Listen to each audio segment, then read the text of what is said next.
310864. Station's your final time cue will be with 15 seconds until airtime. Mark, 15 seconds until airtime.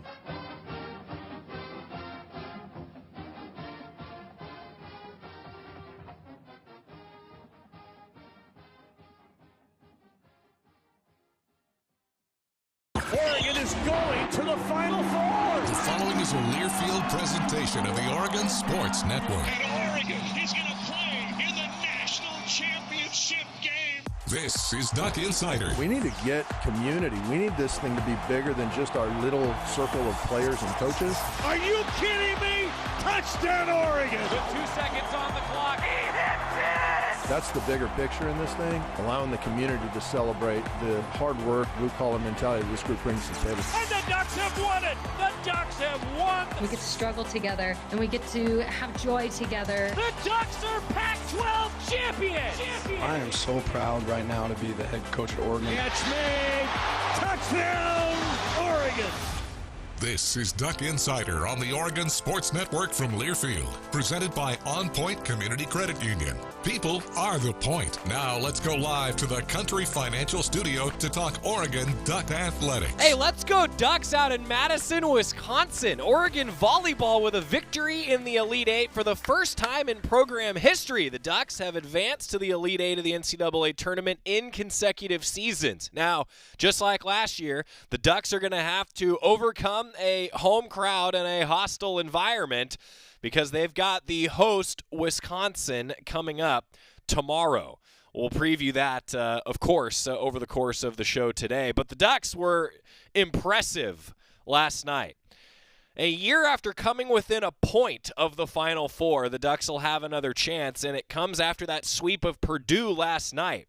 You don't sweep in the Sweet 16. The Ducks did that, and they were really impressive. The women of Oregon are now 29-5. And I'll tell you what, the first set, it was over when it started.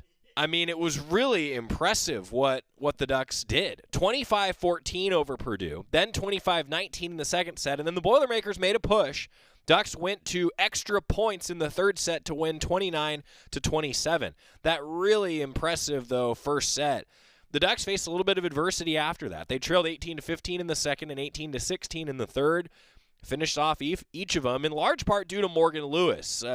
What a hot streak for Morgan Lewis right now. 14 kills. Mimi Collier was lethal on the back row attack. 14 kills as well. Gabby Gonzalez had 10 kills and also 6 digs and 3 aces, and she played through a lower leg injury that required enough treatment in the days leading up to the match that Coach Ulmer actually referred to the team's athletic trainer, Mary Grace Testa, as the MVP of the week. Shout out! Georgia Murphy also was great. 13 digs. Hannah Pukis had 42 assists and 10 digs. Her 23rd double-double this season. Mimi Collier with those 11 digs, by the way, her 12th double-double with those attacks we mentioned earlier. All around a great performance. And they did it on ESPNU last night, took down Purdue. But next is Wisconsin. It's tough for Wisconsin. They're the 1 seed in the region. The Ducks, the 2 seed in the region. Oregon wins.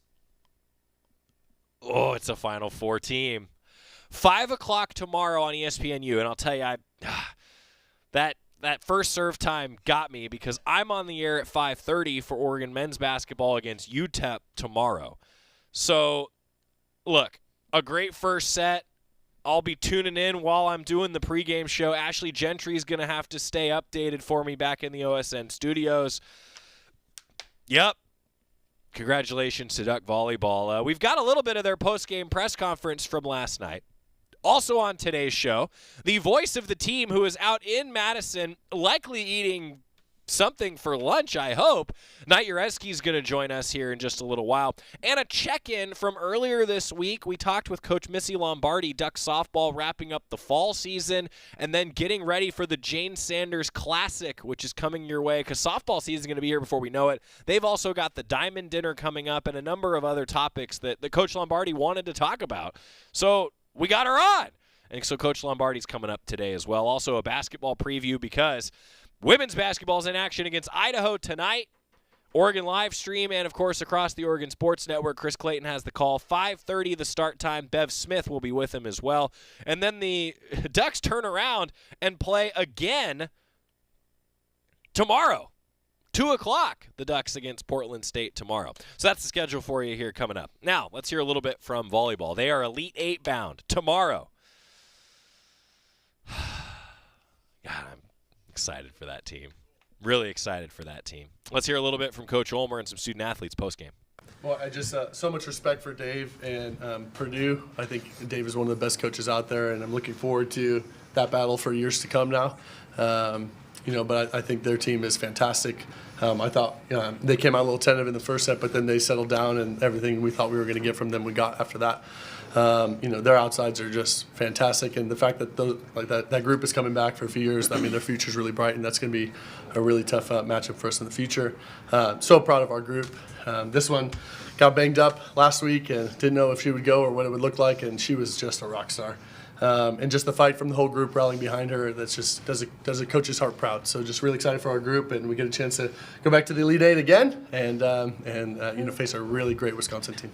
Obviously, you had control of the first set, but the finish you guys showed in the last 2 sets, just describe kind of how your group dug deep and pulled those 2 out.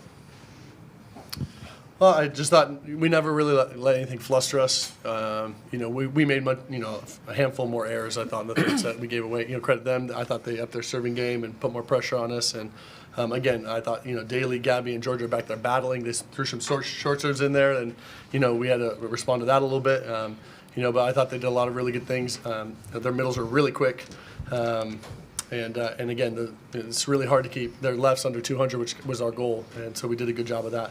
But I thought they pushed us there, but we just kept going. And, we had some good matchups we were able to take advantage of, but I thought we had a few different servers that went back there and really got them in trouble, and then our block came alive. And I thought Kara and Carson were going to have a really tough assignment as middle blockers tonight against them, and I thought they did a fantastic job, so we're just really proud of them. Maybe you as a weapon out of the back row, was that a matchup thing? Just how effective was that? Just how much of a lift you feel like you were able to give your team that way? Yeah, I think that, we were doing really well and firing on all cylinders in the front row. And I think just having me in the back row is just something nice that, helps us get everyone else open.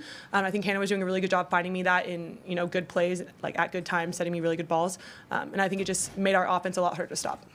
Coach, what can you say about looking ahead, facing a Kelly Sheffield-led team, and then following up with the players? Does getting the sweep tonight maybe save a little bit of gas in the tank for Saturday, or not, so much? I think Wisconsin is. If they win a national championship, I wouldn't be surprised. They're excellent. I think they do everything really, really well. The environment is so fun. I'm really excited for our group to play in this gym on Saturday. The crowd is excellent. I hope they bring all the nastiness they have for us, because we tend to respond to that pretty well, and I'm excited for that challenge. Their block is as big as you're going to see. I was watching them tonight. I was just thinking, some of the Stanford teams with Plummer, physical like that, or the Penn State teams when they had that run, physical like that. But I can't remember too many teams that are more physical up at the net for all 6 rotations. And that presents a real tough challenge. So we're going to have to pass the ball really well. To be able to stay in system and try to beat them with some of our speed that we have. But if we're just out of system the whole game, then Penn State had a hard time dealing with that, and I think most teams will because they're so physical. But we're looking forward to that challenge. Glad we have a day off in between. Yeah. Yep. It's always good to win them in 3. It's always a shorter game, so that's always good. But we know Wisconsin's going to come out there. They're going to be great, but we're going to focus on what we do on our side and how we play and just play Oregon volleyball. Yeah, I think, yes, it was a 3-set match, but also I think it was a hard-fought 3-set match. Like you said, glad we have the day in between, and I'm excited to see some Oregon volleyball on Saturday. Gabby, Coach referred to you kind of playing through some adversity, but it's not like they tried to hide you. They were going right at you, and you're having to play a big role. Just how tough was it or not, and just how do you feel now in the wake of that? Yeah, it's always tough, but my teammates around me, they make it so much easier. I know I can always lean on them. If I'm struggling, I got so many people on the court, off the court, staff that I can look to, and they can give me help in any sort of way. So I'm surrounded by such a great group of people here. Shout out to Mary Grace. Yeah, shout out Mary Grace. Mary Grace. That's MVP right. this week with She Gabby. is the MVP. She's been awesome when working with me a lot, so it's been good. For both players, Georgia had some really spectacular digs. Just how much of a lift do you guys get when she's keeping balls off the floor the way she was tonight? Yeah, she's a little fireball. I love when she gets those crazy digs. I mean, she's always solid. She's always great, and she just when she does that, I mean, it fires us all up. Yeah, and it's just so great to see. Yeah, and I think something that people don't really notice is just how solid she is in serve receive. Like, she is one of the best passers I've ever seen, and that just kind of, I think, goes underappreciated sometimes. And she's the reason we're in system as much as we are. Yeah, Gabby too. Mimi Collier, Gabby Gonzalez, and Matt Ulmer talking after the match last night. A good win for the Ducks, and now they have that day off, which was an adjustment in the NCAA schedule, actually, for last season. It's just the right thing to do. Saturday, 5 o'clock, Oregon volleyball against Wisconsin. Televised on ESPNU. 1 versus 2 in the region. And for the Elite Eight, this is one of 3 Elite Eight matchups that's the 1 versus 2 in the region. The only outlier is there's 1 versus 3. So the Ducks have taken care of business. Now time to buck the trend and not have that bracket go chalk quite as much. Knight Jarecki's going to have the call on KWVA as well. Voice of the Duck volleyball team is going to join us from Madison right after this. And we've got Coach Lombardi coming up, basketball preview as well. It's a Friday. Duck Insider. Back after this on the Oregon Sports Network from Learfield.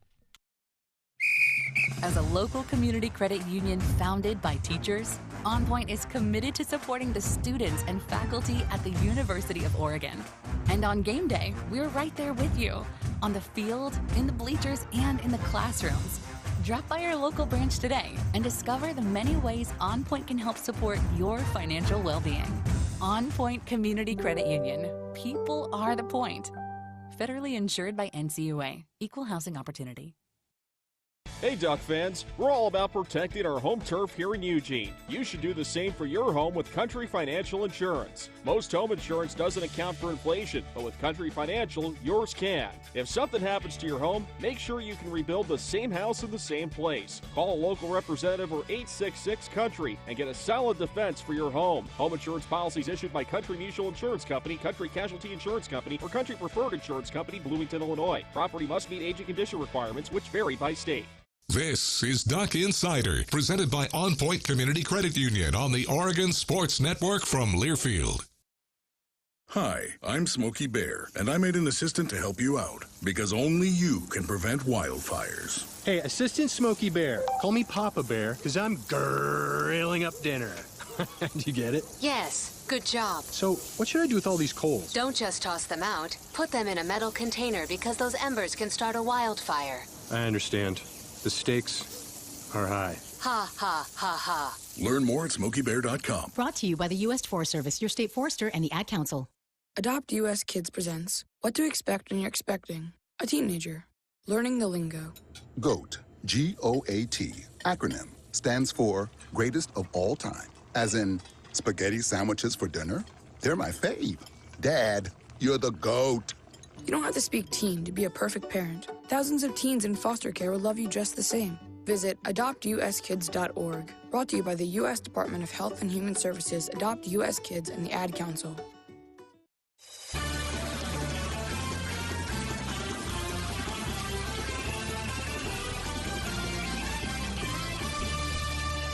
We are back inside the Country Financial Studio. I'm Joey Mack. Thanks for being with us. And now Knight Jarecki is here. Well, kind of.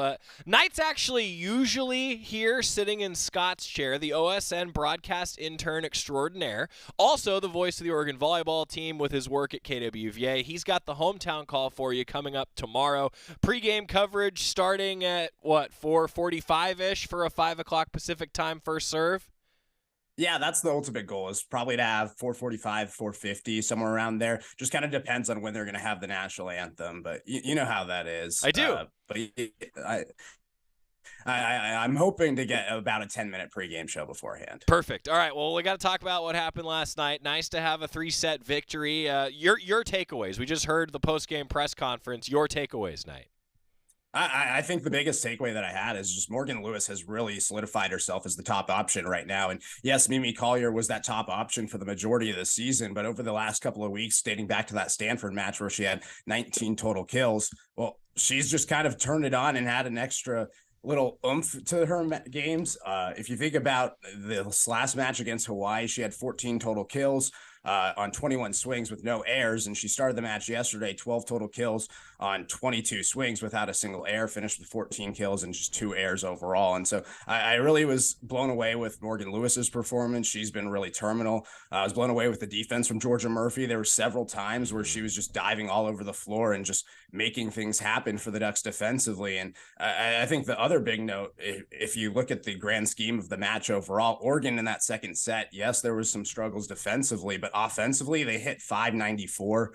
This is an Oregon team that was going up against a Purdue team that was top of the Big Ten in digs per set, and they were able to find success all over. 19 total kills, no attack errors, and they were able to score successfully against this Purdue team. And that was the big storyline going in: is how is Oregon going to be able to score with Purdue's defense? And well, they were able to do so very efficiently in that second set. So those were my big takeaways. I wanted to follow up on a few of those. The first of which is maybe the fact that Georgia Murphy defensively seems to fire up the team just as much as a successful attack does offensively. We've seen that all year long. Just heard Mimi Collier and Gabby Gonzalez talking about that. Defense translating to offense, I think, has been a key in the postseason and might be a key here coming up moving forward.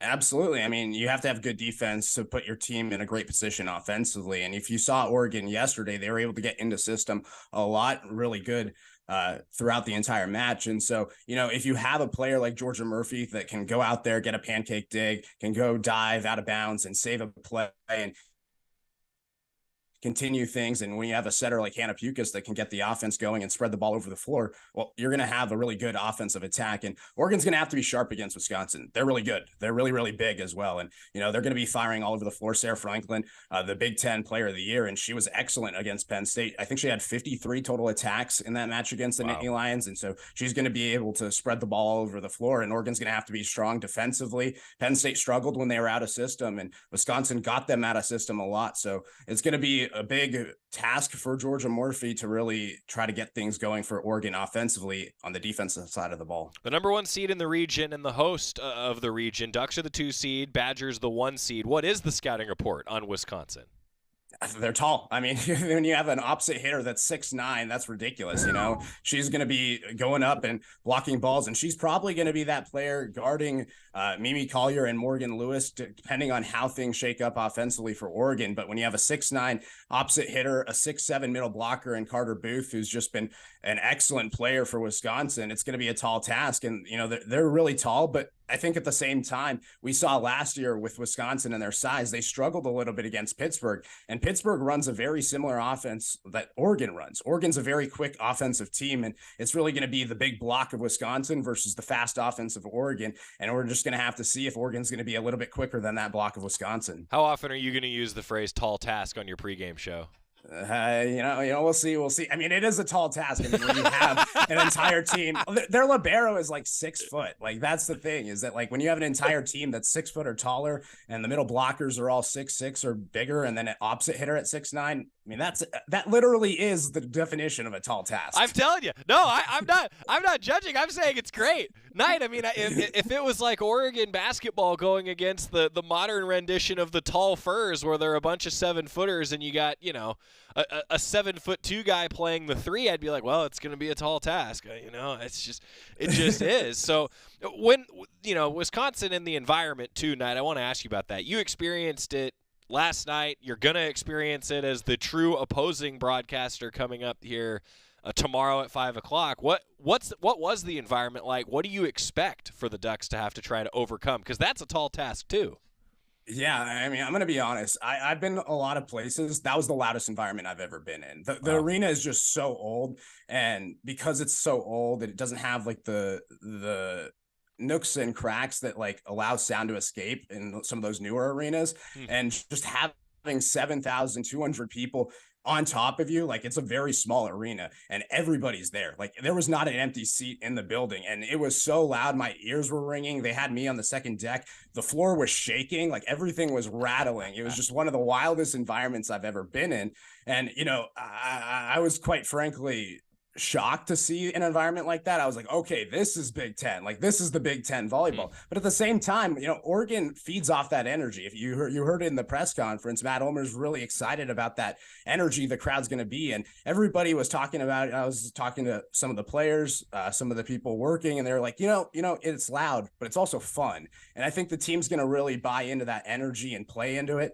It was really weird, that Purdue match, because it was so quiet. Like, the entire building pretty much left at that point. And so that first set, it was just really, really quiet. Yes, Purdue brought their band, but to go from a building that was filled with 7,000 fans to a building maybe filled with 1,000 was quite the difference. But it's going to be a crazy environment. I'm sure the Elite Eight's going to be insane. The big thing, though, that I'm interested to seeing is how Oregon's going to do in the serve receive, because they have the student sections on each side of the net. And so depending on where you're receiving the ball, you're going to be looking at this crowd of students, and they're all waving their hands. It's not really the brightest arena because it's so old. They just have a few light panels over the court. And so it's going to be interesting to see how the serve receive affects Oregon in this match, because of how the lighting is and because of the student sections being on either side of the floor and how rowdy and loud they are. Matt Jarecki joining us, voice of Oregon volleyball. He's got the call on KWVA 88.1 FM, KWVAradio.org. For those of you that want to tune in, maybe sync it up with your ESPNU feed. 5 o'clock tomorrow, Elite Eight Ducks at Wisconsin in the NCAA Volleyball Championships. They were a point away from the Final Four last year and might be able to get there, but they got to go through the Badgers. Do they do jump around at volleyball? No, they don't. I was really surprised about that. They do Zombie Nation. That was their big thing. Okay. I was curious. Like, shout has now gone to every Oregon sport. Everything, yeah. Yeah, they don't do jump around. I was disappointed. I was hoping about that. The cool thing, though, was that the volleyball arena is attached to the football stadium, and so where they had the media hospitality, you were overlooking Camp Randall, which is also a cool thing. That is cool. Matt Jarecki with us. All right, I want to go back to Gabby Gonzalez. So I felt like, and you were there, I'm curious your perception of this, if I'm right, wrong, or otherwise, Knight. I thought that Purdue made a point to test Gabby Gonzalez, to go at Gabby Gonzalez. She's been dealing with a lower leg injury, hasn't shied away from that, and talked about how shout out to the training staff for being the MVP during the week, right? Mary Grace Testa, well done getting Gabby Gonzalez healthy. So, Knight, did you see that with Purdue? Do you anticipate that coming from Wisconsin? I mean, you got to anticipate it. You're always going to try to target a team's weakness. And if that weakness is an injury, then you're probably going to be targeting that. But it really didn't seem to be affecting her in this match. If you saw the match against Hawaii, that second half where she was a little bit banged up, it seemed like she was struggling on the serve receive. It seemed like she was trying to play balls literally on just one foot. Well, yesterday she had a big brace, but it didn't seem like it was bothering her too much. It seemed like she handled herself well. And I think a lot of credit also goes to Georgia Murphy and Daly McClellan, because they also helped out a lot on the serve receive. And, Oregon, they've been at their best when they're really strong at the serve receive. And Gabby Gonzalez and Georgia Murphy have really taken on a big load of that. Initially it was Mimi Collier, but Daly McClellan had to step up, and I thought she handled herself well. And you heard it in the press conference. Gabby was just giving thanks to Georgia and Daly, just kind of leaning on them. And, it didn't seem like it bothered her. It seemed like Oregon still went with her a lot offensively. If you think about it, she had 21 total attacks, 10 kills, and she had a lot of success against Purdue, hitting 429. So I don't think the injury bothered her too much, but I definitely anticipate Wisconsin trying to target her. But it's just going to be a big physical Wisconsin block, and it's going to be interesting to see how Oregon tries to get around that. A couple final thoughts with Knight Jarecki. He's got the call for Oregon volleyball in the Elite Eight tomorrow, a 5 o'clock start, also televised on ESPNU. You've touched on a lot of different things, Knight. Sum it up for us. Keys to success. Oregon gets to the Final Four if the Ducks do. I think the big thing is you got to pass well. Wisconsin, they're really good at serving. They're number 2 in the Big Ten in total service aces. They're a tough serving team. And, Oregon's offense has to be in system. And so the serve receive is going to be huge in this match. Oregon's going to have to be quick because Wisconsin's so physical at the net. They outblocked Penn State 17-4. That's just a ridiculous blocking margin right there. And so Oregon's going to have to be really quick. I think the other big thing, though, is because there's that physical block, you're going to try to have to play off the block and try to go and hit the block and try to hit it out of bounds rather than avoid the block, because that's what was happening to Penn State yesterday, is that Penn State was trying to avoid the block by going over the block. And a lot of times that was causing a lot of attack errors. Oregon's going to probably have to go a little bit off the block, be a little bit physical at the net. And I think if Oregon serves well, if they receive well and they pass well and they're quick offensively, they're going to find a lot of success like Pittsburgh did against Wisconsin last year when they upset the Badgers in that building. Yeah, we'll see what happens. The Ducks could get to the Final Four for the second time in program history, second consecutive time they've been to the Elite Eight. Well, you got to go through the Elite Eight to get to that Final Four. Knight will have the call for you, and I'm hoping, Knight, that you get a trip to a beach, just like I told Matt Ulmer. I hope to talk to you from a beach here coming up next week. Yeah, Madison has a couple of lakes. It'd be nice to go from the lake to the beach. So I hope so too. So apart from the prep for the broadcast coming up tomorrow night, what's on the Madison to-do list today for you? I'm actually going to go to the hockey game. So Wisconsin's playing Penn State in hockey tonight. I have a buddy that goes to the University of Wisconsin, and he got me a student ticket for free. So we're going to go to that hockey game tonight. Tried out some mac and cheese earlier. That was really, really good. I mean, you think about Wisconsin, you think about the cheese, had cheese curd yesterday, just trying to try new things in Wisconsin. And just, I'm not the type of person that, like, if I'm in Madison, I'm just going to go to like a McDonald's or a Burger King. Like, I want to try something new and unique to the area. And so Max Mac and Cheese Factory, really good. Really, really good. I'll tell you. Max Mac and Cheese. Yeah.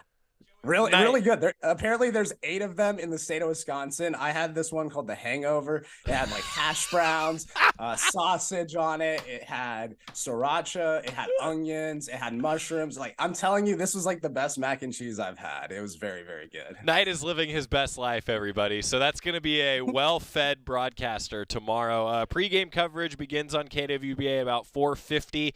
Encourage everybody to tune in. I know with the women's basketball and men's basketball doubleheader, volleyball right in between them, let's hope for a nice 3-set sweep so that the Ducks are headed to the Final Four. And then you've got men's basketball coming up. I'll have the call for that against the Miners of UTEP here at Matthew Knight Arena. Knight, safe travels. Thanks for the time, buddy. Have a great call. Thank you so much. Take care. Knight Jarecki, voice of Duck Volleyball. He's been with them all season long, and he'll have the call on KWVA coming up for those of you tuning in to the hometown call here tomorrow night, 5 o'clock, Ducks in the Elite Eight. When we come back, switching gears to a diamond sport. Yeah, softball season's almost here. Talking with Coach Lombardi after this on the Oregon Sports Network from Learfield. Make the most of your holidays with a new Toyota at Toyotathon. From ski trips to holiday shopping, you'll be thanking yourself all season long. Dealer inventory may vary. Toyotathon ends January 2nd. Participating dealers only. Toyota. Let's go places. As a local community credit union founded by teachers, OnPoint is committed to supporting the students and faculty at the University of Oregon. And on game day, we're right there with you, on the field, in the bleachers, and in the classrooms. Drop by our local branch today and discover the many ways OnPoint can help support your financial well-being. OnPoint Community Credit Union. People are the point. Federally insured by NCUA. Equal housing opportunity. Make the most of your holidays with a new Toyota at Toyotathon. From ski trips to holiday shopping, you'll be thanking yourself all season long. Dealer inventory may vary. Toyotathon ends January 2nd. Participating dealers only. Toyota. Let's go places. More Duck Insider coming up on the Oregon Sports Network from Learfield. What is dedication? My biggest fear in the middle of my addiction was that my kids wouldn't have a father. And I started thinking, you know what? This isn't my story. I definitely had to become a better man to be a better father. It's important to me that my kids are empowered and truly believe that if they can think it, they can do it. That's dedication. Visit fatherhood.gov to hear more. Brought to you by the U.S. Department of Health and Human Services and the Ad Council. I'm Chris Jakimick. I served in the United States Air Force, and I deployed 3 times. So in 2017, I was serving as an Air Force First Sergeant. Our motto in that role is, my job is people, everyone is my business. But unfortunately, in that year, I would lose my own brother, Lance Corporal Adam Jakimick, to suicide. The majority of veteran suicides are from guns. I store my weapons securely, not only for myself, but for my family. Store all your guns securely. Help stop suicide. My service never stops. Brought to you by End Family Fire and the Ad Council.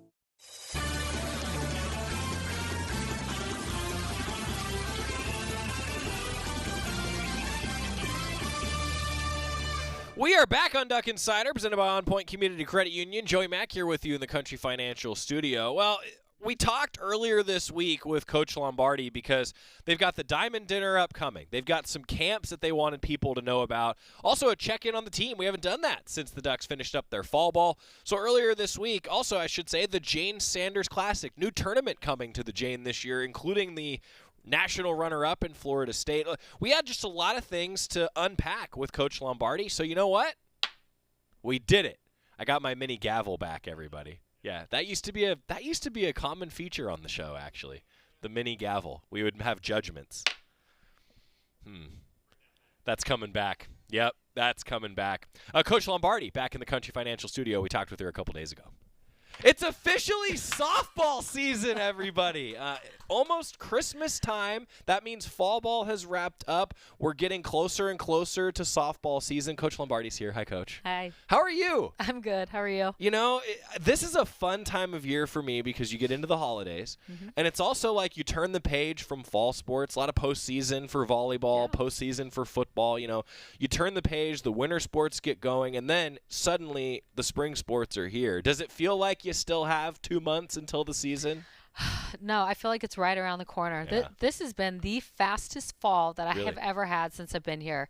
In unbelievable great ways. Like we had a really, really good fall. And I guess when you got things going on and you're doing things right, it moves quickly. Yeah. So what was fall like? Take us through it.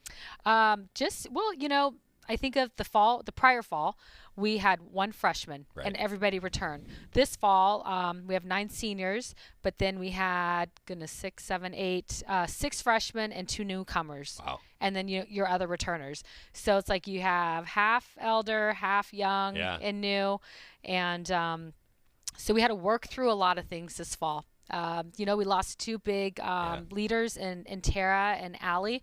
So what's cool this fall is seeing, leadership, continues to evolve and how are our leaders going to do? And I thought our leaders were really, really good this fall. Well, who stepped up? Fans have asked me that. So you have some big departures. You know, it happens every year. Yeah, no, it's a part of it, right? Yeah. It's supposed to happen. I think of our seniors, and I think of Taya, and I think of Val, and I think of Hannah. Paige isn't a senior, but I think of her. Alyssa Daniel, really all of our seniors were very impactful and allowing our newcomers and our freshmen to just settle in socially, academically, softball-wise, and everything else that allows them to perform at a high level. That's a really interesting point you bring up about academically, socially. You guys are a sport that you have 1.5 terms to settle in academically. You feel like that helps, to have that sort of settle in period for a new freshman? 100%. And one thing that we always encourage our freshmen is to come to our Summer Bridge program, which is the last session of summer school, because it allows them even more. It's a very, very slow pace. They get to get on campus. They get to go to school, use the Nice JQA, weather. do speed school with Coach Rad, have beautiful weather, go to the Jane, and just go about it at their pace. Yeah. And it goes a long way. Well, and a lot of student athletes do. So for those that aren't familiar, there's 3 sessions academically over the summer at the U of O, and so a lot of student athletes are often in that third one for that transitionary period that you're talking about. Imagine that you also meet a lot of other student athletes in other sports. That's probably a beneficial thing. Definitely. Yeah. Coach Lombardi with us. Okay, so the fall in general, what'd you see on the field? We saw some big scores put up, saw a number of great offensive performances. What'd you see? I saw a group that came together pretty quick, that got our new ones to really buy in about how we go about things, whether it's in practice, off the field, games, how we go about things and really catch on quickly. I honestly in the fall, it's the scores. We're not ready to play people in the fall. Nobody's ready to play each other. The scores, I don't get caught up in at all. It's more about the execution and are we doing things right and are we understanding how we want to go about things? It's that type of stuff. When you're drilling a lot of situations too, right? Yeah, and sometimes, for both teams, we'll start we'll start with runners on base with no outs. Right, yeah. So that's why it's like we almost shouldn't even keep score because it just doesn't matter. It's the execution that's important. Well, they're exhibitions essentially, right? Mm-hmm. I mean, I think a lot about like you only get so many chances in any sport to play someone that is wearing a different color uniform than you, and otherwise you never get a chance to drill that stuff. Yeah. Right. You know that's why the fall exists, I suppose, for softball, right? For sure, definitely. All right, Jane Sanders Stadium.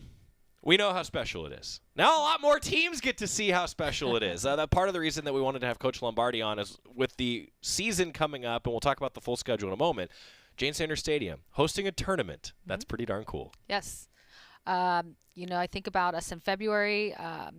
We go away. The weather is just not ready for us yet. And then we'll come back first weekend in March, and we will host the Jane Sanders Classic. Love it. And got some really good teams. The thing that I know since I've been here, in order for us to do what we need to do at the end, we've got to get it right from the start at the beginning. And so we've got a tough non-conference schedule in February. And then going into our tournament at home that we're hosting, we'll have Florida State, we'll have Maryland, we'll have Mount St. Mary's, and then actually Washington will be here as well. We just aren't playing each other. Yeah. But which I like, by the way. I think save that for conference meetings. They'll be around. That's fine. Yeah. Yeah, that's fine. But that's cool, though. I like when programs put on those sorts of regional tournaments, though, and bring in big-time teams. I mean, the national runner-up coming here. Right? For sure. Like, good field. We're excited. Good scheduling. Well done by the coach. Thank you. Whoever figured that out. Whoever that person was. Yeah. So the Jane Sanders Classic. It's presented, by the way, by Graduate Hotels, and I wanted to make a note of that because I think that says so much about the program that you have so much interest from a local community partner that wants to sponsor something like this. Yes, I was excited for the Graduate, Brian Mulvilson, for those guys to step up. It's funny. I guess I feel like I'm doing a little plug for them, but we stay at Graduates throughout the conference, throughout conference play when we're on the road. So I feel like we have a really good relationship with them. We enjoy staying there and to get them to sponsor our tournament and then get teams, from around the country to come and then, stay at their hotel. I think it's great. Well, you are a well-traveled individual, right? So it's just the nature of your business. Yes.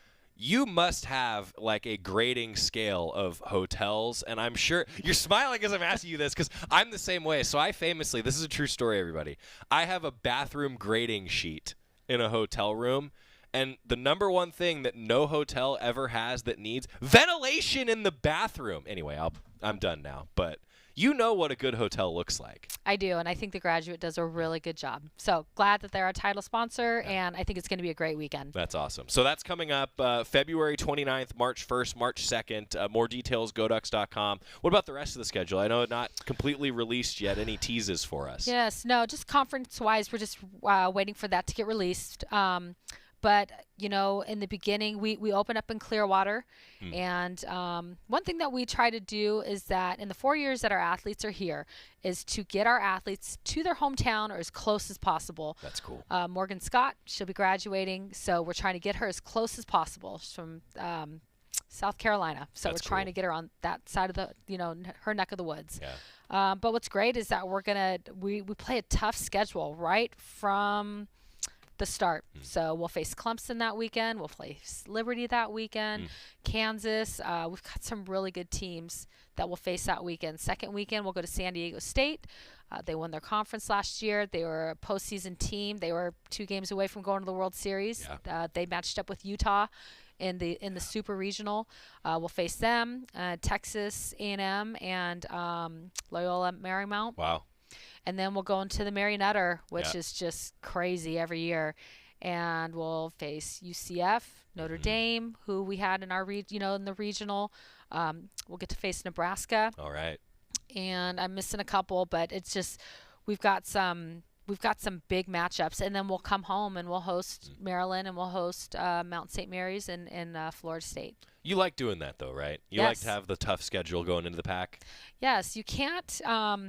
You cannot be prepared for the pack if you don't play a tough. If you don't play a tough non-conference schedule. Yeah. You cannot be ready for postseason if you don't play a ridiculously tough pack schedule. How far out are you able to schedule non-conference now at this point? I mean, I know there's been so much movement around college athletics in general. Like, how's that impacted scheduling? I'm just kind of curious. Yeah, usually like you're a year ahead. You know, like right now we're working on our scheduling for next year for non-conference. So you're usually about a little over a year ahead.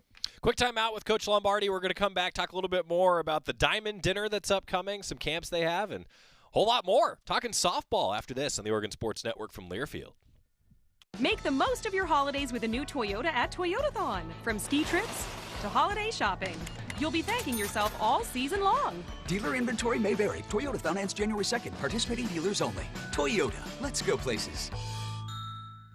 Hey Duck fans, we're all about protecting our home turf here in Eugene. You should do the same for your home with Country Financial Insurance. Most home insurance doesn't account for inflation, but with Country Financial, yours can. If something happens to your home, make sure you can rebuild the same house in the same place. Call a local representative or 866-COUNTRY and get a solid defense for your home. Home insurance policies issued by Country Mutual Insurance Company, Country Casualty Insurance Company, or Country Preferred Insurance Company, Bloomington, Illinois. Property must meet age and condition requirements, which vary by state. Make the most of your holidays with a new Toyota at Toyotathon. From ski trips to holiday shopping, you'll be thanking yourself all season long. Dealer inventory may vary. Toyotathon ends January 2nd. Participating dealers only. Toyota. Let's go places. Don't go anywhere. Duck Insider continues after these messages on the Oregon Sports Network from Learfield. Wouldn't it be great if life came with a remote control? You know, you could hit pause when you needed to, or hit rewind, like that time you knocked down that wasp's nest. Uh-oh. Well, life doesn't always give you time to change the outcome, but prediabetes does. With early diagnosis and a few healthy changes, you can stop prediabetes before it leads to type 2 diabetes. To learn your risk, take the 1-minute test today at doihaveprediabetes.org. Brought to you by the Ad Council and its prediabetes awareness partners. Sometimes I just cannot believe all the storms we've gone through here. I can only hope that we'll be able to leave this house to you one day, baby. You're our legacy. Planning for these disasters will make sure we're safe, and is the best way to protect that legacy. Protect your legacy. Visit ready.gov/plan for the tools and tips you need to start your emergency preparedness plan today. Brought to you by FEMA and the Ad Council.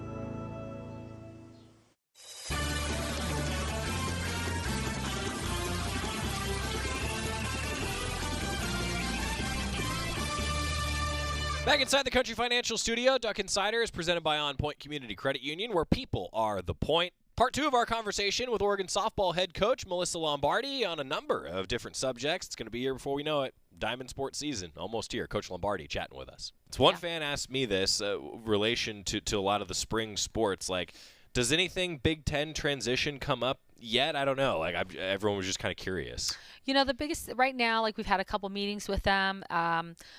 They're really just working through things. You know, the thing they're trying to do is work through the fall sports, which they are working through that, and then the winter sports. And so we've had meetings, nothing major right now to report, but just that we're moving forward and getting ready for next year. And you know, you can win the last Pac-12 championship. You know, that's right. We just had our Christmas party with our team, and that's what we spoke about. You know, is to be. You know, this is going to be the last Pac-12 championship, and for it to be Oregon and to hear Oregon, that's what we want. We want to win it. Yeah, that's saying something. Coach Lombardi joining us, talking a little softball. So Diamond Dinner is also coming up. For fans that are unfamiliar, give us a little history and then also what's coming up this year. Diamond Dinner, we have that in January. I think it's January 17th, 19th. I think that's right. And what it is it's an opportunity for us to kick off 19th. Thank you. Yeah, that's the Friday. Okay. It's an opportunity for us to kick off our season with our fans, with our families, with our, people that support the program, and we get to introduce the team. So we have a big dinner. We've got a lot of fun things that we do that allow us all to interact. We introduce the athletes. The athletes get to really introduce, our athletes and you know the positions they play. You know where they hit in the lineup. You know all of that.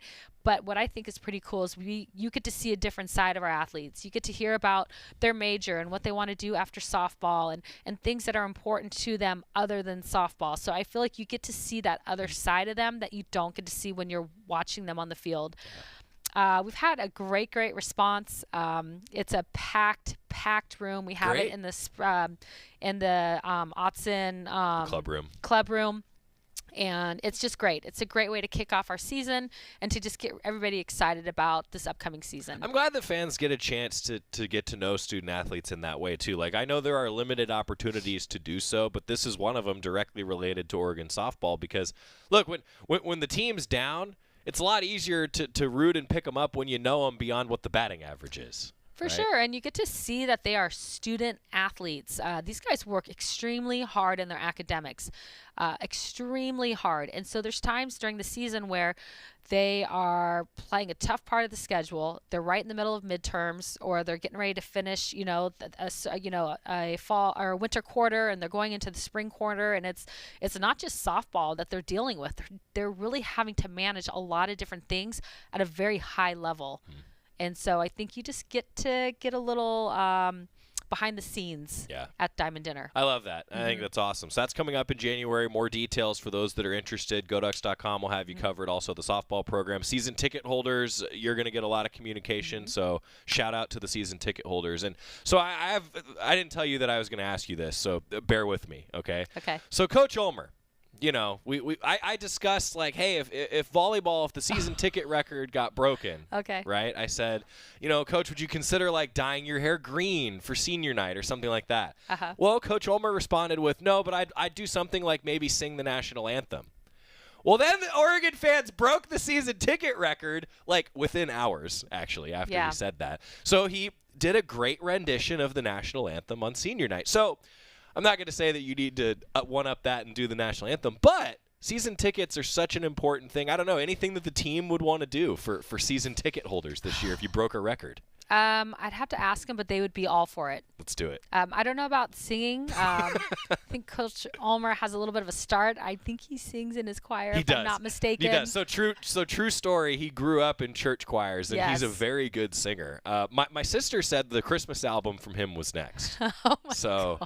You know, Coach Ulmer, we're waiting still. We're still waiting. Maybe we'll put a poll out to figure out what that would be.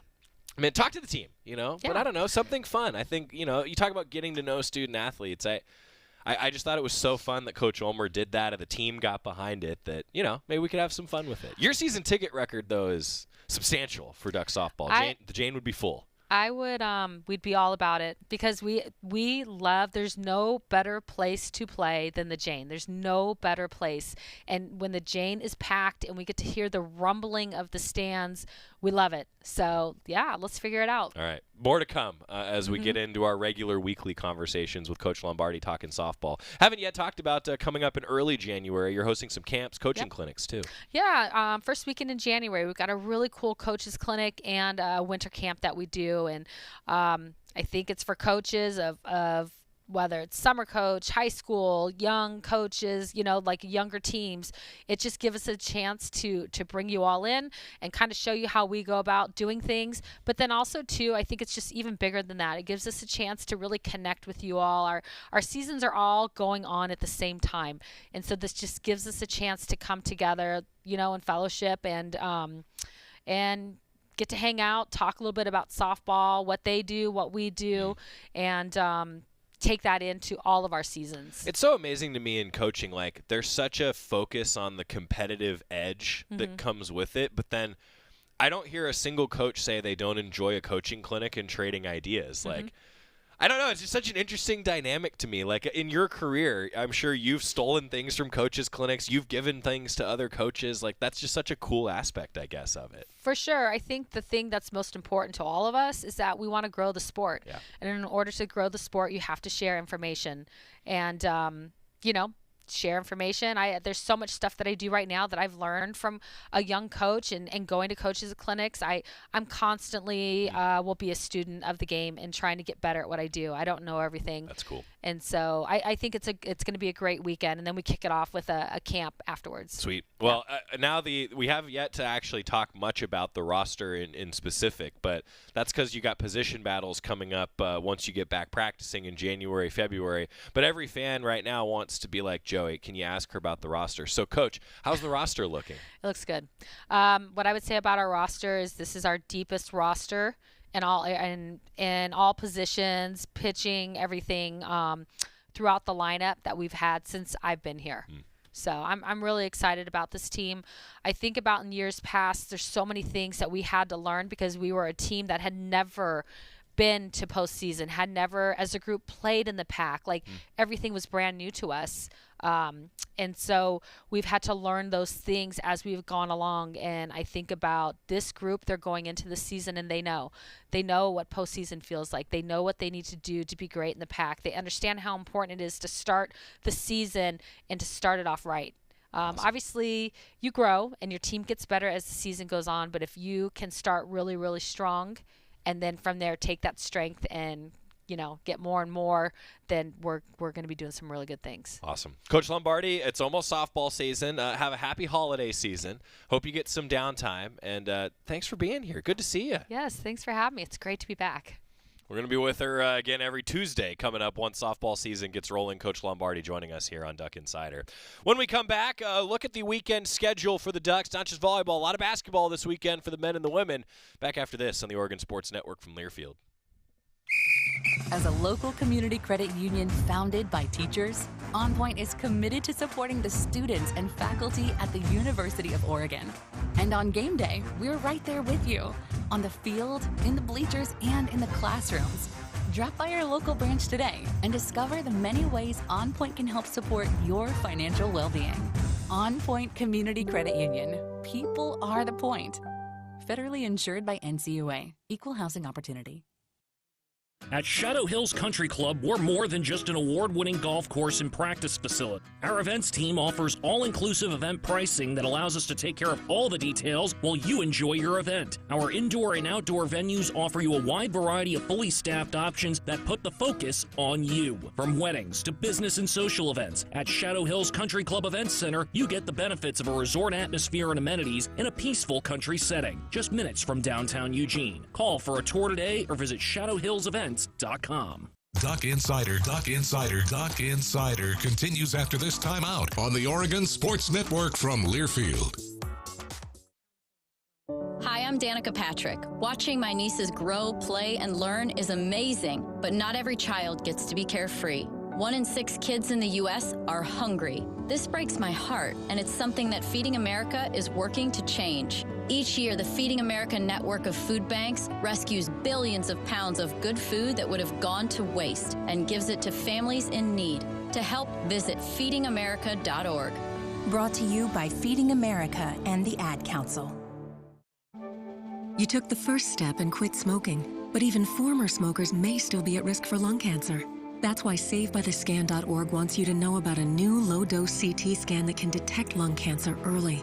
It takes only 60 seconds and could save your life. You took the first step, now take the next. Visit SaveByTheScan.org for a simple quiz to see if you're eligible and talk to your doctor about screening. SaveByTheScan.org is brought to you by the American Lung Association's Lung Force Initiative and the Ad Council.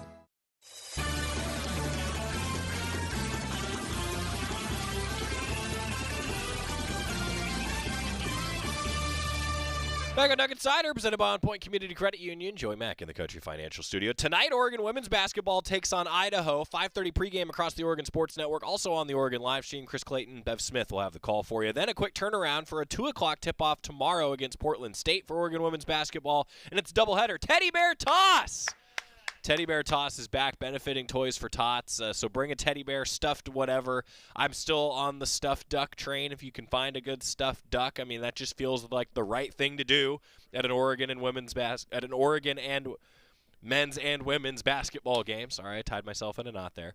Yeah, 2 o'clock start, though, for the Oregon women, and then the Oregon men against UTEP at 6 o'clock. And, of course, Oregon volleyball with that 5 o'clock start in the Elite Eight on the road. 5 o'clock on ESPNU and on the radio on KWVA 88.1 here in Eugene.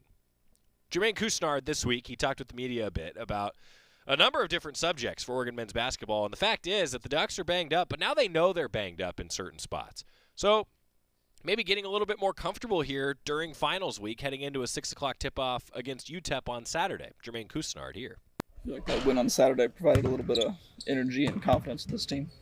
Yeah, I think we've been had confidence since the start of the season. I feel like we just got down bad, lost 2 big guys, lost a couple players, but I feel like the confidence always been there for. What have you seen from Mo? Just he's had a bigger role than probably many people expected, and he's kind of starting to get into the groove of it. Just how has he kind of handled that? He handled it pretty well. I feel like Mo, he played a lot of college basketball, and like when I was at South Carolina, I remember playing against him, and they beat us. That's crazy. So, but he had played a big role to that. So I feel like he always been like an underdog, just knowing how to play his role on the team and just be a good teammate. You've played with a lot of good point guards, played against a lot of good point guards throughout your career. What do you see in Jackson that has kind of helped him succeed early on? I know it's a small sample size. Confidence, hard worker. I see the work he puts in every day. Every day I'm in here working out, I see him coming in right after me working out. So I know he loved the game of basketball and just being in the gym. So I know he get confidence from being in the gym a lot. So he's going to be great. There's a lot of guys who probably think they work hard and aren't working hard enough their freshman year. Like, do you think his work ethic is kind of rare? Yeah, that's like, because I didn't work that hard when I was a freshman. So I kind of see him like now as I got older. I see as much as I be in the gym, I see him. So it's like he kind of be in gym more than, like, you feel me, like a lot of other people. So I feel like that's where his confidence comes from. But he's going to be great here. What do you tell a guy like him to take the next step? Can't get too low, can't get too high. Just maintain, just stay afloat, keep your head down, keep working, and just see how it play out. How do you guys keep this momentum going after a big win last week, another big game this weekend? We have to come back today and get better, and tomorrow, and for the rest of the week, just every day trying to get 1% better. That's our goal for us. What's the scouting report on UTEP? Just what are your thoughts on? Have you seen much of them on film yet? No, we haven't watched them yet. We'll probably watch them on Thursday. But like Coach was preaching us today, they're gonna be on a lot of passing lane.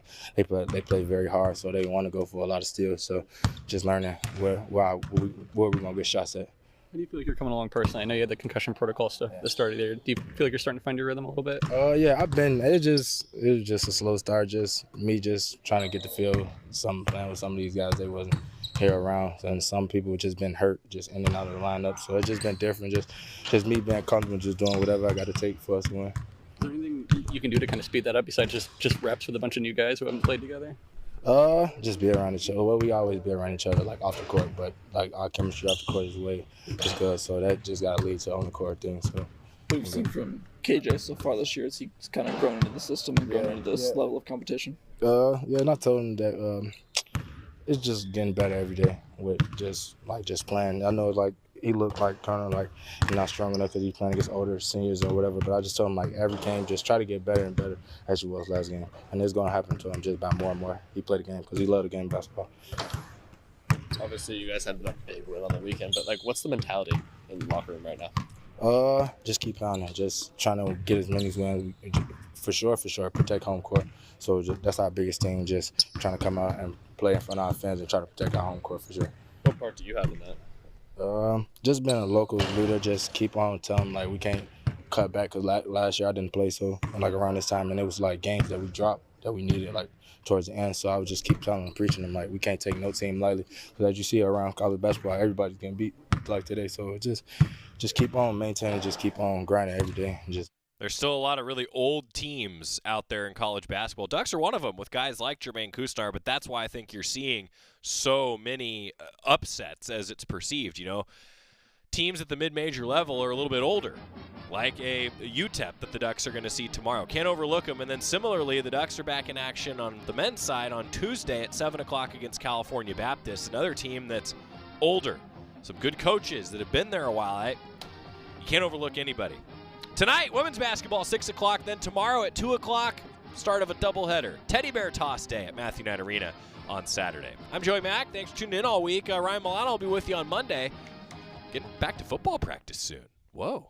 My simple solution to the problem was remove people from the scene and help them feel safer. In response to attacks against Asian Americans, Maddie Park raised over $250,000 to donate cab rides to the Asian community. There is so much more work to be done.